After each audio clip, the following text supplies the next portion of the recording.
తెలుగు రాష్ట్రాల ముఖ్యమంత్రులు మాలలను మోసం చేశారని మాల మహానాడు అధ్యక్షుడు రత్నాకర్ ఆరోపించారు. వర్గీకరణను వ్యతిరేకిస్తూ కలెక్టరేట్ వద్ద నిరాహార దీక్ష చేపట్టారు.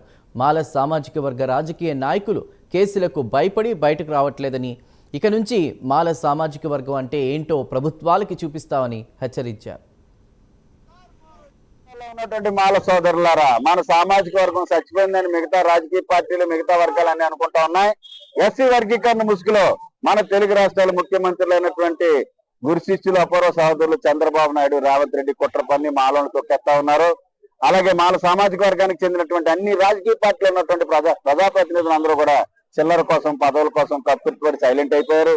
ఇక నాయకులుగా చెప్పుకున్నాడు ఎవరో రోడ్డు మీద కనబట్టలేదు. ప్రభుత్వ కేసులకు భయపడి మన సామాజిక వర్గం ఉందా సత్యందా అని అనుకుంటా ఉన్నారు. కాబట్టి మిత్రులారా, మన జాతికి అన్యాయం జరుగుతా ఉంది, మన కులానికి నేలకేసి తొక్కేస్తా ఉన్నారు. కాబట్టి ఎక్కడైనా మీరంతా రోడ్డు పైకి వచ్చి శాంతియుతంగా ప్రజాస్వామ్య పోరాటానికి సిద్ధం కావాలి.